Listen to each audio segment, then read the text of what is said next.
예, 학생들 안녕하세요. 어느덧 오늘이 이 종강하는 날이네요. 그래서 어제 보내드린 그 기말 시험 주의사항 그래가지고 메일 받았죠.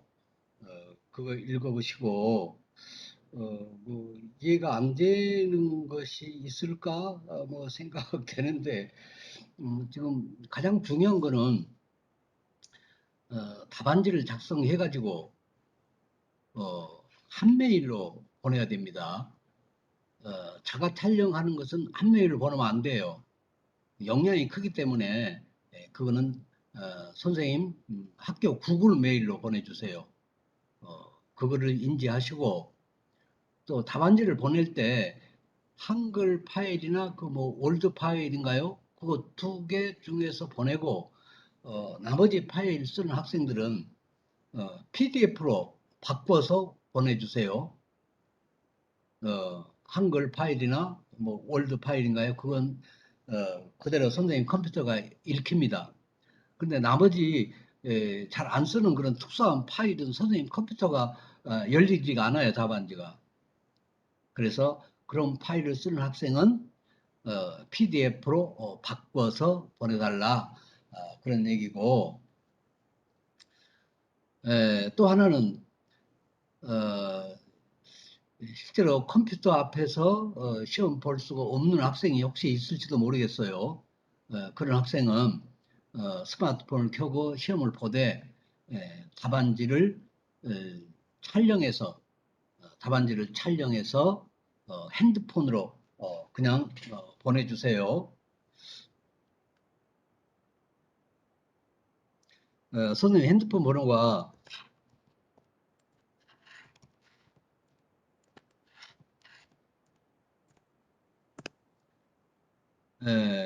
010-3358-5307이고요. 이쪽으로 보내면 되겠고, 조 백학기가 얘기했는데, 한글판이나 워드 또는 PDF, 셋 중에 하나로 해라. 잘 맞췄어요. 백학기 고마워요.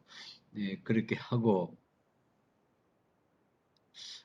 그, 웨백스를 자꾸 묻는데, 여러분 지금 수업 참여할 때 앱엑스 켜고 들어오나요? 안 그러면 그냥 크래스 네트워크로 들어오나요?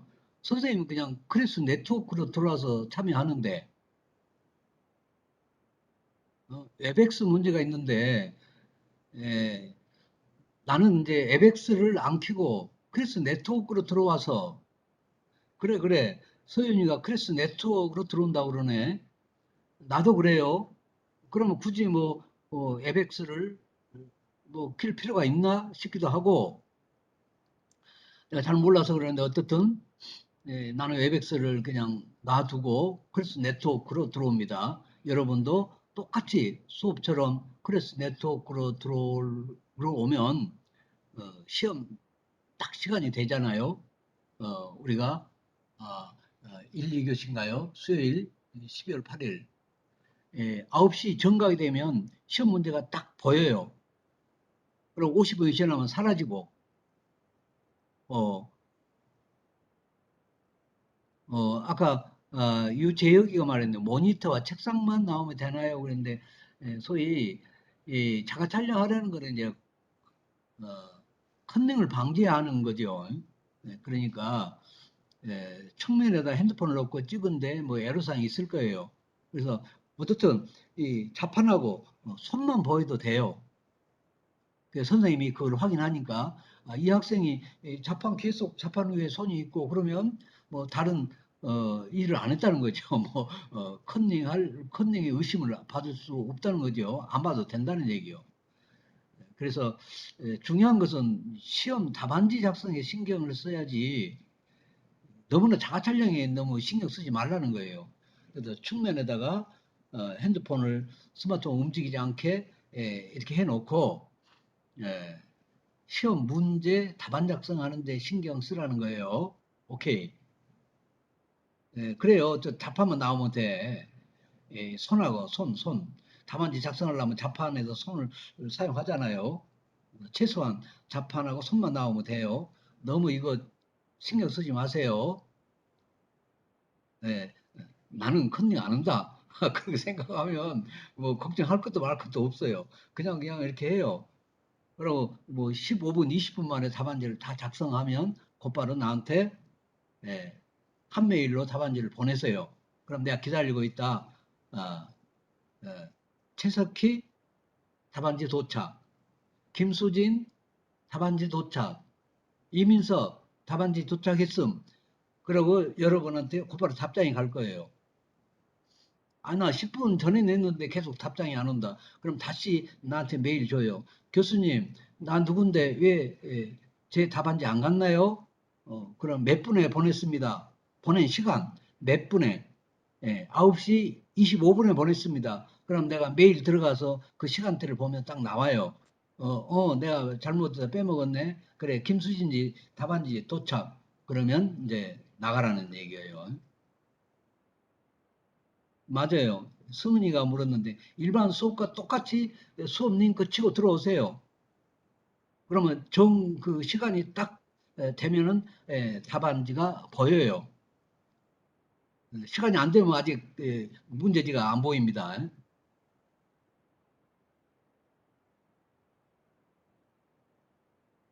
에, 그래요. 아니에요. 그냥 시험 시작부터 다 끝났다. 그러면 그냥 자가 촬영 끝내도 돼요. 그 다음에 답안지를 메일로 보내야죠. 오케이. 시험 답안지 작성이 끝나면 자가 촬영도 끝내세요. 민섭이가 수업에 들어와서 시험 봐요. 뭐 앱엑스로 들어오지 말고 크래스 네트워크로 들어와야 돼요.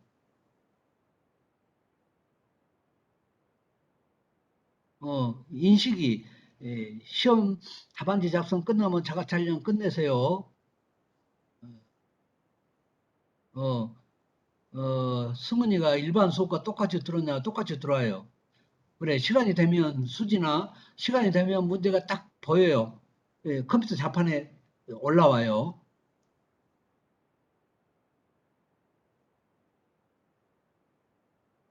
민섭이는 어떻게 한다고? 코스모스 앱을 통해서 앱엑스로 들어갑니다. 저는 그래. 그래서 네트워크로 들어와봐. 이민석. 그래서 네트워크로 들어와야 하는데, 크레스넷.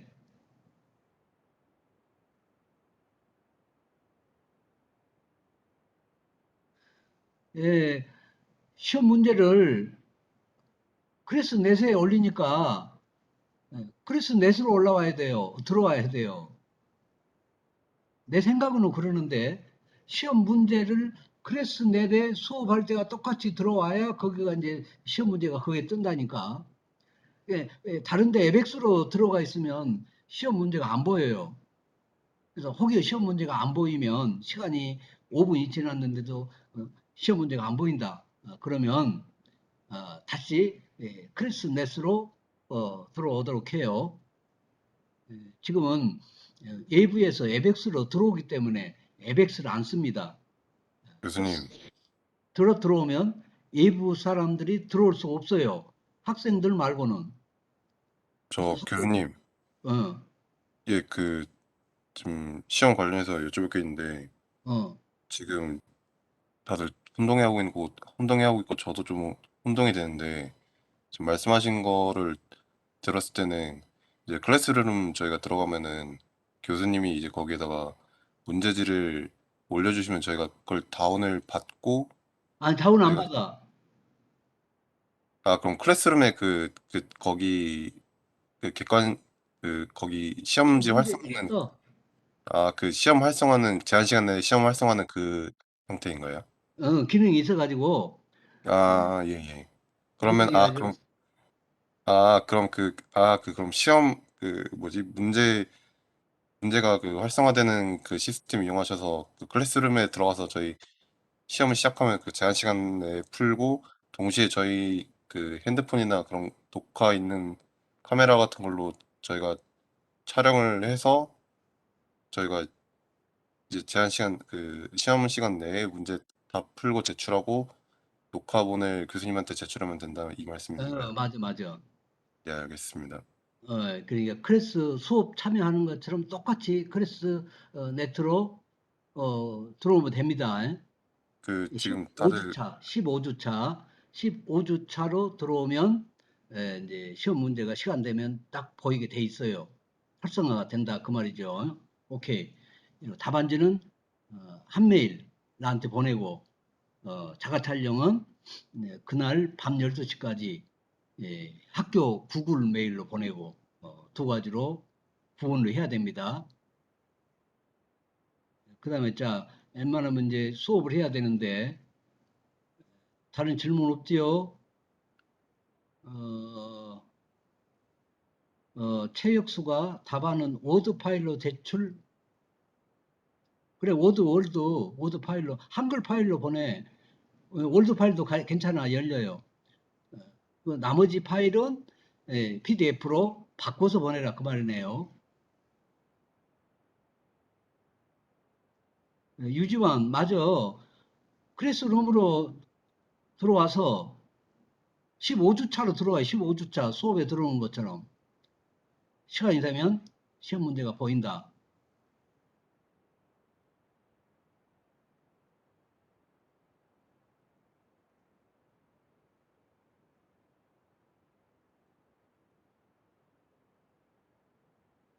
이 민섭이가 아주 정리를 잘 했네요. 우리 민섭군이 맨 밑에 글을 썼는데 15주차로 클래스는 15주차로 들어와서 9시가 되면 문제가 뜨고 그 다음에 시험이 끝나면 자가 촬영도 끄고 끈다. 그렇게 하세요. 자세한 거는 좀 이해가 안 되는 거는 메일 주세요. 그러면 내가 대답하겠습니다. 자, 오늘은 166쪽 봐요. 뭐 여기서도 지금 시험 문제가 4문제가 나옵니다. 그러니까 이것도 진도 다 나가야 돼요. 지금 바쁘네요. 오늘 주제가 이제 강주 민중항쟁과 신군부 몰락이다. 뭐 신군부는 전두환과 노태우가 그 대표격이죠. 아무튼 보도록 합시다. 뭐 79년 첫째 주 10월 26일 박정희가 이제 피살됐다. 그걸 우리는 12.6이라고 그러죠. 79년 그 연도를 알아두도록 하고 그래서 그해 12월 6일 최계화 국무총리가 대통령으로 이제 임시 대통령으로 선출됩니다. 이제 통일 주체 회의라고 해가지고 체육관에 모여서 소위 간접 대통령이죠. 그런데 소위 정치적으로는 박정희의 군부 독재가 끝나고 새로운 민주 정치가 시작되겠구나 그래가지고 정치인들은 그야말로 봉이 왔어요. 박정희 대통령이 3선 개헌해서 대통령을 3번을 지금 해먹었잖아요. 그리고 피살될 당시까지는 이제 유신 체제라고 그래요. 소위 그 대통령을 간접 선거 하기로 하고 뭐 언론에 입을 막고 등등 그야말로 그 독재 정치의 절정이었죠. 그 시기에 이제 피살된 겁니다. 근데 문제는 넷째 주로 보면 12.12라고 그래요. 12월 12일 날 79년 12월 12일 전두환 국군 보안사령관이 구사단장 노태우와 함께 신군부 쿠데타를 일으켰다. 소위 전두환은 대통령이 피살될 때 수도 경비 사령관이었어요. 소위 수도 경비 사령부라고 있죠. 서울을 지키는 뭐 조선 시대에 그러면 궁궐을 지키는 수비대장, 이 박정희 정권 때는 청와대를 지키는 서울을 지키는 수도 경비 사령관, 그래서 가장 가까이 있는 이제 군인이었죠. 그래서 그 12.12 어떻든 대통령이 피살된 직후 가장 먼저 그 상황 파악을 할 수 있었던 것이 전두환입니다. 그래서 대통령 소위 12.12 소위 당시 소위 신군부 쿠데타를 일으켰다. 대통령은 최기화가 임시 대통령이에요. 그리고 군인들의 본부는 그 사회 질서를 안정시키는 거죠. 거기 보면 국군 보안사령관 전두환, 부사단장 노태우 두 사람은 육사 12기입니다. 그래서 두 사람이 작당을 해서 소위 별 둘 달았던 전두환이 드디어 별 넷을 단 참모총장 당시 정승화라고 있어요.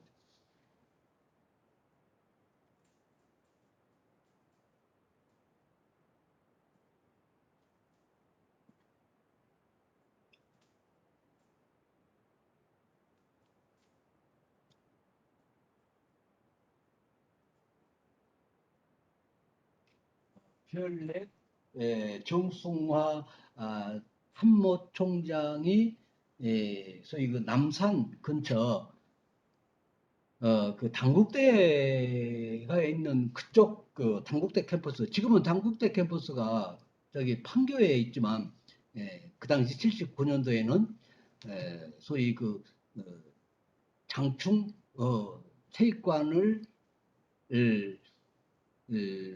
장충 이제 체육관을 서울에서 이렇게 넘어가면 이제 그쪽에 소위 이 정도가 참모총장의 이제 공간이 있었죠. 그래서 12월 12일 소위 전두환을 따르는 신군부가 소위 총을 가진 군인을 들고 정승화를 체포를 합니다. 그래서 12월 12일 날밤 자정 12시쯤에 서로 총격전이 벌어져요. 그래서 소위 그 지역에 사는 사람들은 전쟁이 일어난 줄 알았다는 거예요. 그래서 결국 정승화 참모총장이 예, 소위 잡히죠. 마음 먹고 잡으러 간 사람하고 뭐 대책 없이 가만히 있는 정성화 참모총장하고 어느 쪽이 유리하겠어요. 그래서 별 4단 정성화 참모총장이 소위 부하들한테 결국 이제 붙잡혔다. 그런 얘기가 되겠네요. 이걸 우리는 신군부 쿠데타라고 그래요. 그래서 그 신군부 쿠데타는 결과적으로 이제 자기들이 주도권을 잡겠다라는 건데, 이런 정치하는 사람들 입장에서는 너무나도 좀 대수롭지 않게 생각했어요. 그래서 위에서 열째 줄로 보면 이제 소위 12월 12일, 지금 12월 오늘 3일인가요? 지금쯤 되겠네요. 12월 12일 전두환이 쿠데타를 신군부 쿠데타를 일으켜서 일단 군권을 장악했다. 근데 앞으로 어떻게 지금 될 줄 몰라요. 그래서 안개 정국이라고 해요. 신군부가 쿠데타를 일으켰다. 일단 쿠데타를 일으키면 이제 계엄령을 선포해요. 계엄령이란 게 뭐냐? 평소에는 치안을 경찰이 담당하는데 계엄령을 선포하면 사회 치안을 군인들이 담당해요. 그러니까 경찰이 군인들 명령을 받습니다. 그러니까 온 세상이 군인들 세상이 되는 거예요. 그래서 일단 계엄령을 선포하면 모든 학교에 군대가 진주해요. 장갑차를 딱그 교문에 대놓고 전부 이제 신분증 제시하고 검열하고 총장도 이사장도 전부 신분증 이렇게 검사하고 이제 들여보내고 연병장 소위 말해서 운동장에는 군인들이 천막 쳐놓고 거기서 생활을 해요. 그것이 계엄령입니다. 그래서 어떻든 정치하는 사람들은 이제 상당히 마음이 들떠요. 그래서 그동안 박정희 대통령의 독재 정권이 없어지면 그야말로 이제 민주화 시대가 온다.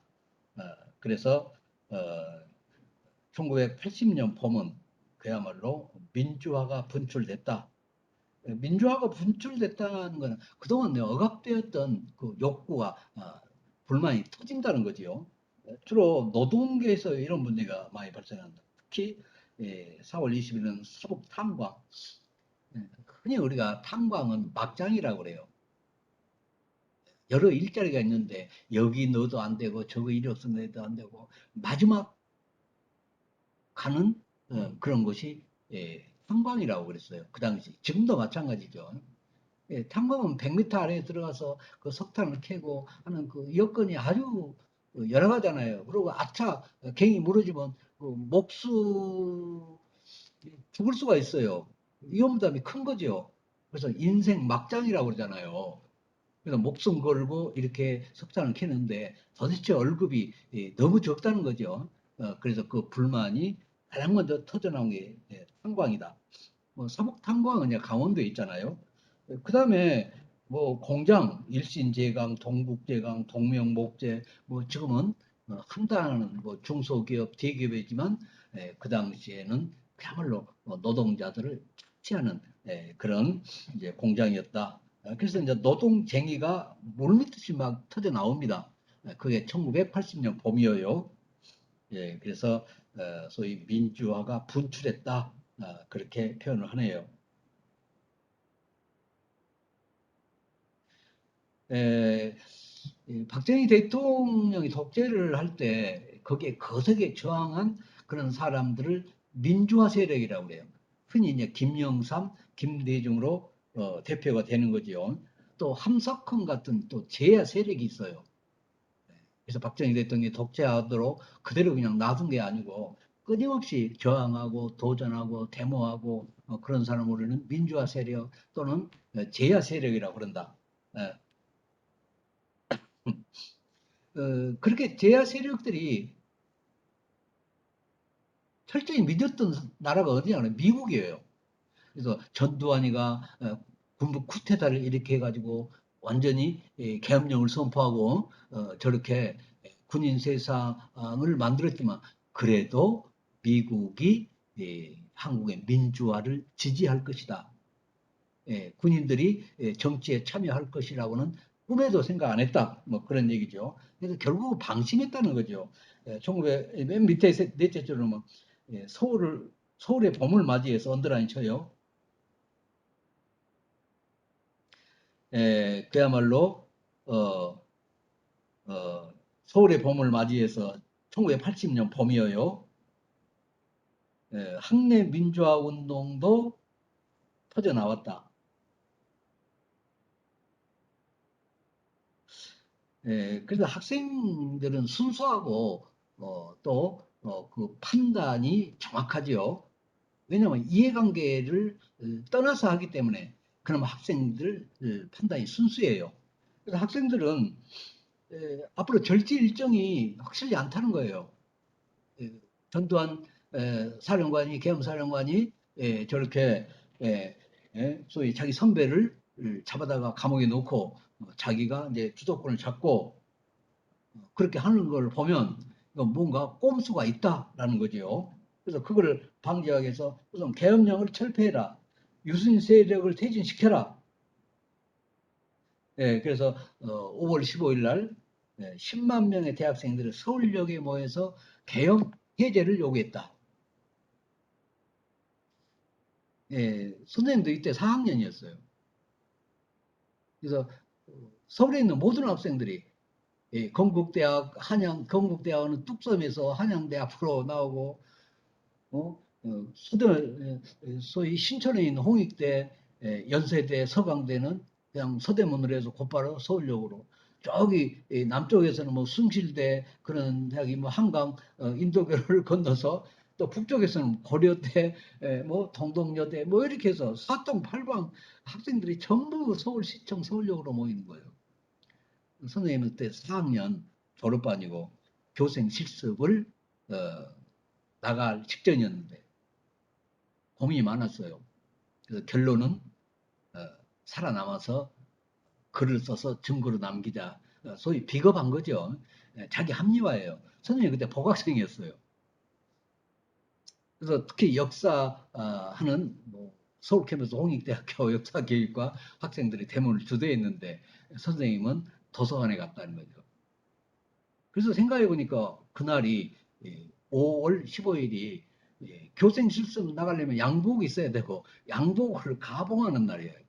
근데 용산에다 그 양복을 맡겼는데 도대체 서울 시내 이제 버스가 다닐 수가 없어요. 왜? 모든 길을 다 학생들이 차지하고 뭐 스크럼을 짜고 서울시청과 서울역으로 이렇게 집회 모이기 때문에 그래서 할 수 없이 이제 도보로 걸어서 서대문으로 해서 용산을 가려고 서대문 쪽 가니까 우리 과학생들이 와 훈두 형이 오신다. 나 복학생이잖아요. 나는 뭐 참여하려고 간 것이 아니고 양복 가봉하려고 한 건데 그 얼떨결에 잡혀가지고는 이제 8명씩 스크럼을 짜요. 그래가지고는 전두환이 물러가라 훌라훌라 그러면서 뭐 길거리에 가는 고등학생도 가방 메고 참여하고 뭐 넥타이 부대 뭐 아줌마들은 여기저기서 슈퍼에서 뭐 빵이나 뭐 콜라 같은 거 괴짝으로 막 주는 거예요. 그거 먹고 온 서울 시민이 다 이제 데모에 참여하죠. 그때 서울역 집회를 어떻게 할 것이냐 이 문제 언더라인 쳐요. 167조 위에서 다 서울역 집회 서울역에 10만 명의 학생들이 모인 거예요. 그러면 이제 자리가 없으면 시청으로 가고 시청에도 꽉 차면 광화문 쪽으로 가고 광화문 쪽에는 이제 막 벽투 경찰이 지키고 있어요. 광화문을 건너면 고도로 이제 청와대잖아요. 그래서 서울역 집회를 어떻게 할 것이냐. 그래서 이 문제를 마이크로버스에서 이제 학생 대표들이 회의를 해요.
신기해요.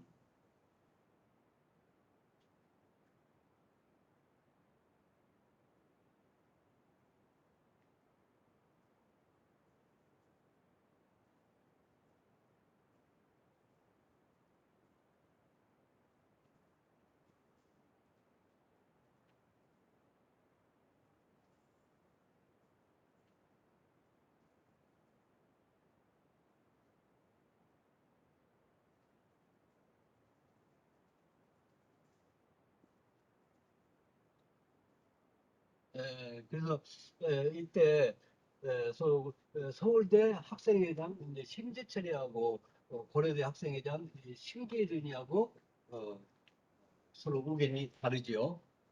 그래서 서울대 학생회장 신재철 뭐 국회의원을 했습니다.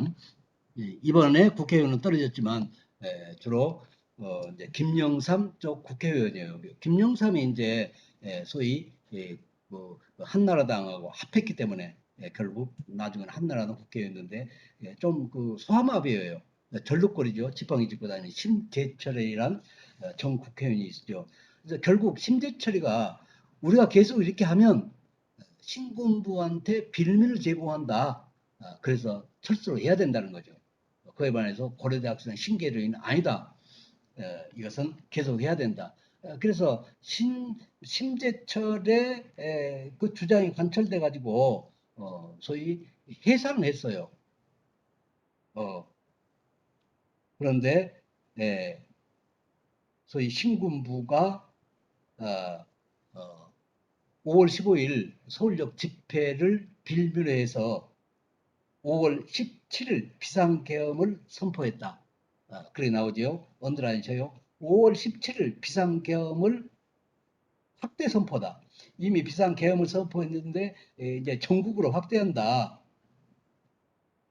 그래서 5월 15일 날 서울역 집회를 빌미로 해서 그 서울역 학생 지도부와 김대중 또 제야 정치인 등등을 체포해서 구금을 합니다. 예, 그래서 서울의 봄 언더라인이에요. 서울의 봄으로 상징되었던 민주화 열기는 드디어 어, 신군부가 계엄령을 확대 전국으로 선포함으로써 이제 아주 살벌한 침묵으로 바뀌었다. 근데 그 살벌한 침묵이 광주, 전라도 광주 빛골에서 깨졌다는 거죠. 언더라인 채요. 1980년 중간에 5월 18일 있죠. 5월 18일 날 전남대학교 정문에서 터졌어요. 예, 계엄을 전국으로 확대하니까 어떤 현상이 일어나냐 그러면 일단 군인들이 장갑차를 가지고 학교 교문을 막아요. 아까 말한 것처럼 이제 소위 운동장에다 텐트를 치고 공수부대 들이 진주를 하는 거예요. 그 이제 우리 학교인데 왜 마음대로 못 들어가게 하느냐. 그래서 학생들하고 시비가 붙은 거예요. 그래가지고는 뭐 군인들이 가만두겠어요. 흡시 두들겨 패고 총을 가지고 막 어우르고 그러니까는 이제 학생들이 이럴 수는 없다. 그래가지고 공수부대들과 군인들과 이제 대치를 합니다. 그것이 아주 이제 퍼지는 거죠.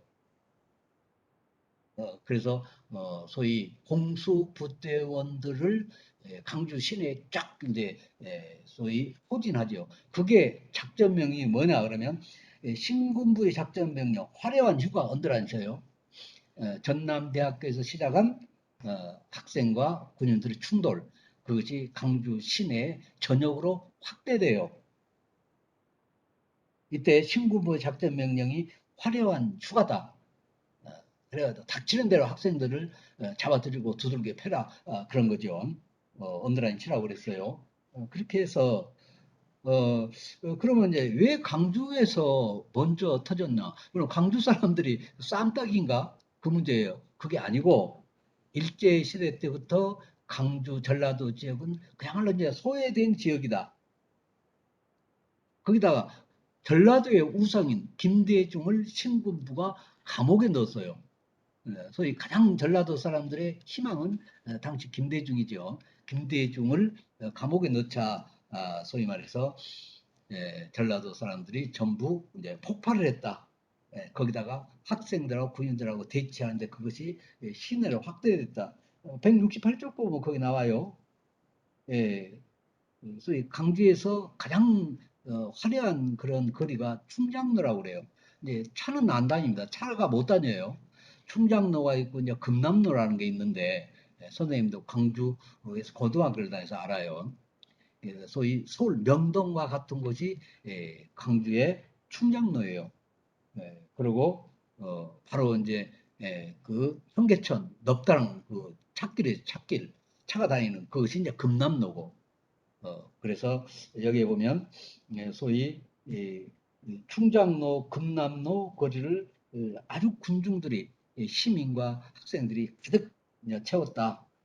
그렇게 해서 수백 대의 차량이 막 시위를 하고 이런 그 현상이 벌어졌다. 169쪽을 보면 5월 21일 이제 시위대가 이제 소위 군인들이 총을 가지고 막 발사를 하고 위협을 하고 그러니까 시위대가 강주에 아시아 자동차 공장이 있었어요.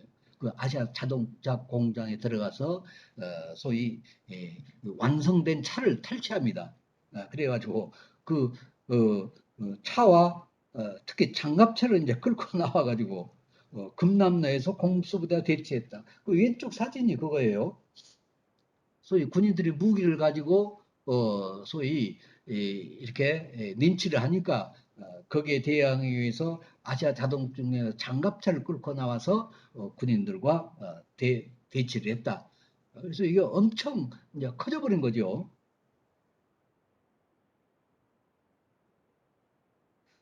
그래서 신군부는 소위 공수부대를 광주에 투입해서 무차별 발포를 지시했다. 시민군들은 광주 외곽 지역의 파출소에 들어가 가지고 파출소에 있는 그 칼빈 총이라고 M1 소총, 뭐 칼빈이라는 거는 6.25 전쟁 때 썼던 그런 구식 소총이에요. 그다음에 이제 M1 소위 6.25 전쟁 때 미군들이 썼던 총이고, 그다음에 현재는 우리가 그 개발한 그 까맣게 생긴 그 자동 소총 있죠. 그걸 캐레바 그걸 뭐라고 그러는지 선생님 제대한 지 오래돼서 잊어먹었어. 어쨌든 카빈과 M1 소총 모두 다 6.25 때 썼던 그런 구식 소총입니다. 파출소에 들어가서 이런 걸 전부 가지고 나와요. 그래서 이제 그 소위 계엄군과 대치를 했다. 그래서 어떻든 광주는 혼란이 좋아집니다. 교도소만 빼고 모든 사람들이 시내로 나와서 대치를 했죠. 그래서 소위 군부에서 이제 경고문을 냅니다. 그래서 당시 계엄 사령관 육군대장 이희성 전두환 패거리죠. 그래서 현재 광주시에는 폭도들이 아주 난무하고 있다. 그 폭도는 고정 간첩이다. 그래서 광주 시민은 고정 간첩에 의해서 조종되고 있으니까 다시 무기를 반납하고 우리 평화롭게 하자. 만약 무기를 반납하지 않고 계속한다면 군인들이 사격을 할 것이다. 이런 이제 소위 사격하기 직전에 형식적인 그 포고문을 경고문을 낸 거죠.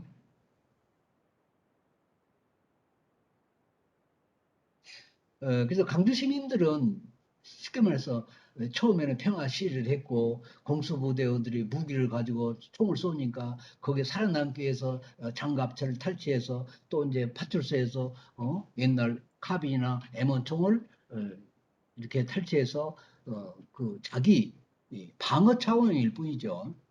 근데 병원군하고 어떻게 하겠다는 게 아니고 자기 방어 차원에서 무기를 든 건데 당시 신군부는 소위 말해서 간첩들의 북한에서 파견된 간첩들의 조종을 받고 있다 이런 식으로 이제 몰고 광주를 아예 봉쇄를 해버립니다.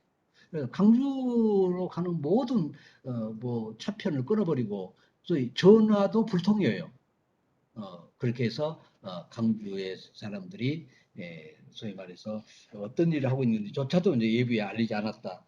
그다음 170쪽 보면 170쪽 보면 그 이제 어떻게 수습하려고 노력한 이제 그런 이제 사람들도 있지만 어쨌든 이제 투쟁하자는 그런 이제 기류가 많았다. 그래서 강주에 있는 민주화 세력들 역시 마지막 믿는 마지막 보류는 소위 미국이었어요. 근데 이미 전두환 신군부가 미국 쪽에 사람을 보내서 5월 22일 날 미국이 신군부를 지지한다는 그런 허락을 받아냈어요. 그 허락이라는 게 이제 광주로 군대를 이동해서 광주 반란을 제압한다는 거죠. 근데 그것도 모르고 광주 사람들은 그럼 아직까지 믿고 있었죠. 그것이 5월 27일, 5월 27일 새벽이에요. 그래서 광주의 신군이 마지막 어, 소위 도륙된 시점이 5월 27일 새벽 4시 도청 진압작전을 개시함으로써 끝이 납니다. 그래서 마지막 최후 보류 거주지가 전라남도 도청입니다. 이건 이제 미리 신군부 쪽에서 미리 와가지고 도청 쪽에 이제 대목군으로 위장해서 미리 와가지고 도청에 있는 모든 총에 격발 장치를 다 빼버렸다는 거예요. 그리고 새벽 4시에 도청을 신군부가 접수합니다. 그래서 그때 이제 사상자가 엄청 많이 나오는 거죠. 뭐 공식적으로는 148명이라고 하지만 뭐 7, 800명, 천여 명이 행방불명자가 또 많기 때문에 뭐 800명 정도 된다라고 돼 있어요. 어, 문제는 전두환 노태우 정권이 끝나고 1995년 170쪽 넷째 쪽으로 1995년에 김영삼 정권이 이제 소위 문민정부가 들어섭니다. 그래서 김영삼 대통령 시기에 1995년 5월 18일 날 특별법을 제정해서 이제 청문회를 내요. 그래서 누가 발포자냐? 소위 광주 항쟁을 간첩 소행으로 가서 총을 쏘겠는데 과연 누가 발포자냐? 그거를 이제 가리는 거죠. 그래서 소위 전두환과 노태우를 이제 청문회법에 이렇게 세웁니다. 결국 이제 청문회를 여는데 열어서 이제 감옥에 보내죠. 뭐 그런 점에서 김영삼 대통령은 대단해져요. 그다음에 시간이 없어서 171쪽 신군부의 몰락 그걸 봅시다.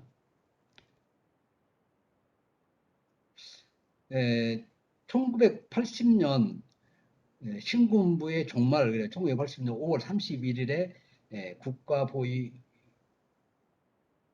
비상대책위 국보위라고 그러죠. 완전히 정권을 탄압합니다. 이거는 광주 민주항쟁을 딛고 밟은 다음에 그 다음 수순이 정권 찬탈이다.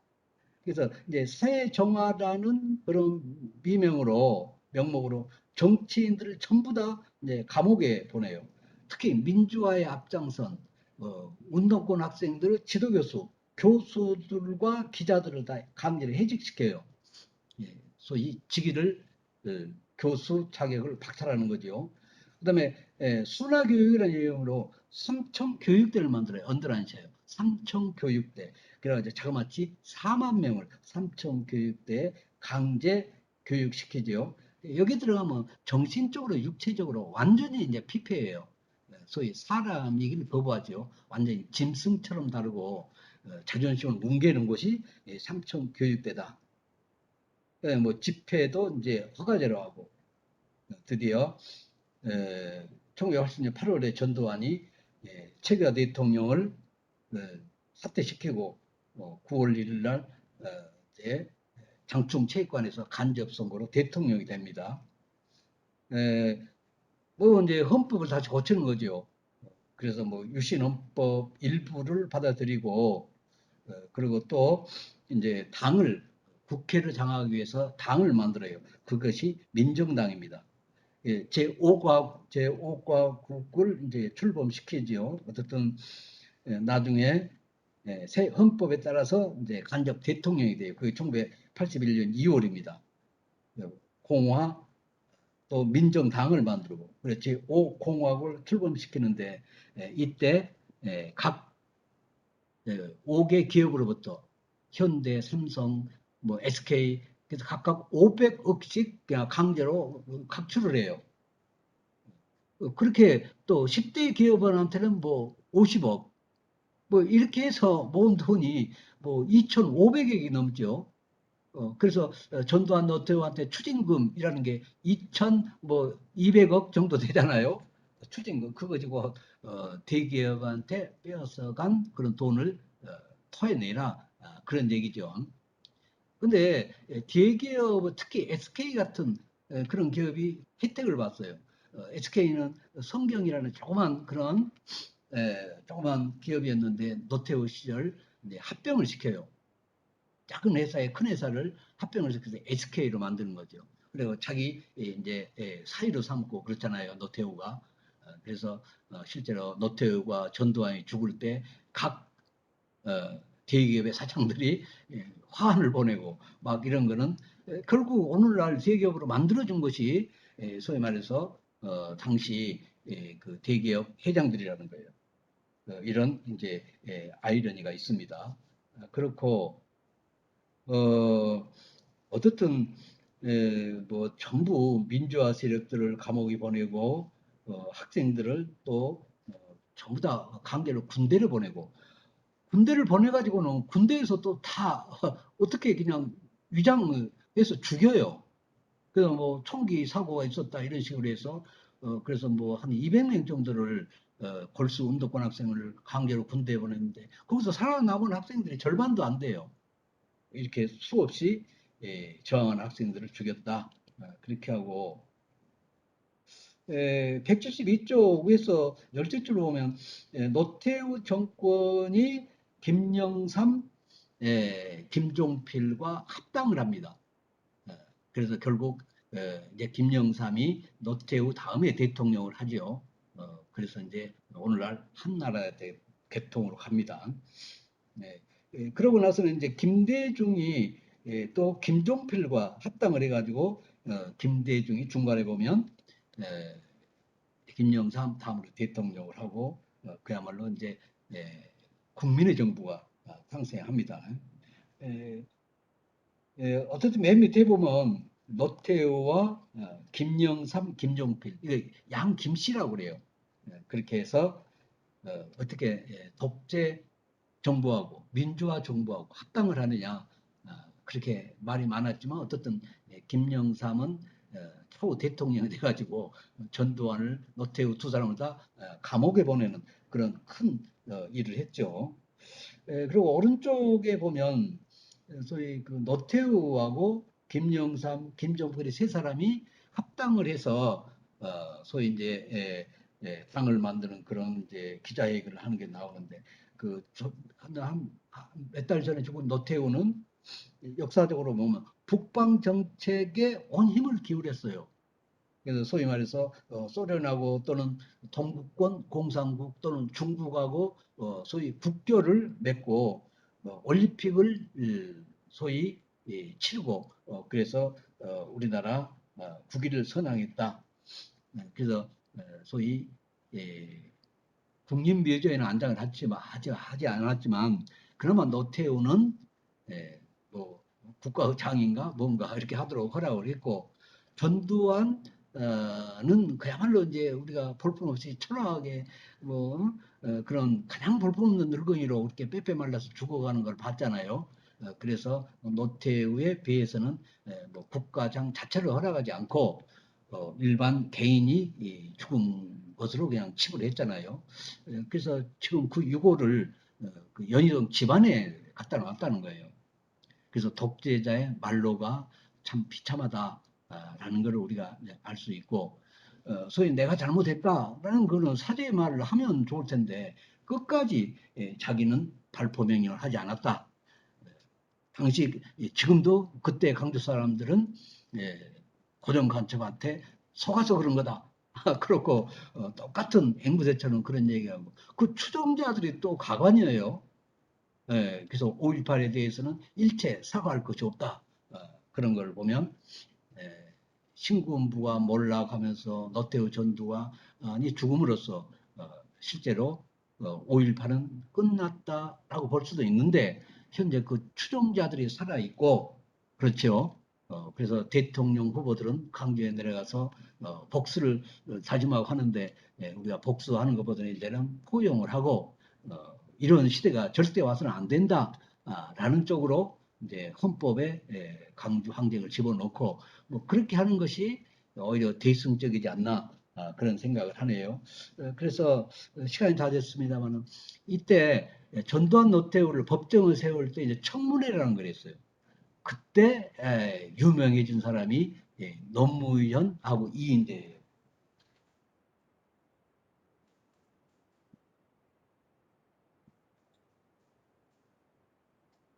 그래서 뭐 이 두 사람 다 김영삼이 대통령으로 끌어들인 사람인데 노무현은 상고 출신이고 이인재는 서울 법대 출신이에요. 근데 청문회 할 때 온 국가 국민들이 보는 그런 소위 TV 청문회 때 아주 송곳같이 질문을 해서 그 문제점을 이렇게 드러내게 하고 그러는데 이제 최고 소위 공헌한 사람이 이 젊은 이인재, 노무현. 그래서 이인재는 소위 김영삼의 아들이란 그런 별명까지 얻었고 뭐 다음에 후대 대통령감으로 이렇게 성장한 거죠. 그래서 결국 노무현은 대통령이었고 이 이제는 중도의 당을 막 바꿔가면서 사그라졌죠. 예, 그래서 그 성격을 보면 그래도 성격이 있고 어떤 이해관계에 따라서 순간 이렇게 바꾸는 그런 사람은 이인재고 어떤 고난이 닥쳐도 한 번 먹은 마음을 끝까지 갔던 사람이 노무현이고 그래서 우리가 세상 살면서 한 번 먹는 마음을 끝까지 지키는 것 그것이 그야말로 그 사람의 자질이고 또 후대를 기약하는구나. 우리가 이런 걸 역사에서 배울 수 있습니다. 지금까지 바쁜 중에서 뭐 설렁설렁 해서 좀 미안하긴 합니다만은 강주 민주항쟁과 신국은 몰락 이것을 뭐 책 읽듯이 소설 읽듯이 슬쩍 읽어보고 시험 문제는 어렵지 않게 가장 이제 대표적인 것만 내도록 하겠습니다. 그동안 여러분들이 어려운 한국 근현대사를 수강해줘서 선생님은 그야말로 감사합니다. 그래서 지금 이 전 시간에 보니까 학점을 완화한 학점이 나왔나 봐요. 그래서 A를 40% 주고 그 나머지 학점은 교수가 알아서 줘라 라는 거죠. 그래서 이제 선생님이 여러분 유리하게끔 할 테니까 정평이 나 있잖아요. 선생님은 여러분 편이에요. 어떻게 하면 성적을 좋게 하고 졸업을 해야죠. 가능한 최고 좋은 걸로 해줄 테니까 문제는 A 40%에 드느냐 못 드느냐예요. A에 못 드는 학생들은 어떻든 빗불러 가겠죠. 경우에 따라서는 4학년인데 58점인 학생도 있어요. 그런 학생은 C 제로로 갈 거예요. 60점, 65점 맞은 학생은 C 뿔로 가고 4학년인데 58점을 맞았다. 그러면 C 제로로 갈 테니까 D는 없습니다. 그렇게 해서 평가할게요. 자, 한 학기 동안 감사했습니다. 나 출석 부르고 끝내도록 합시다.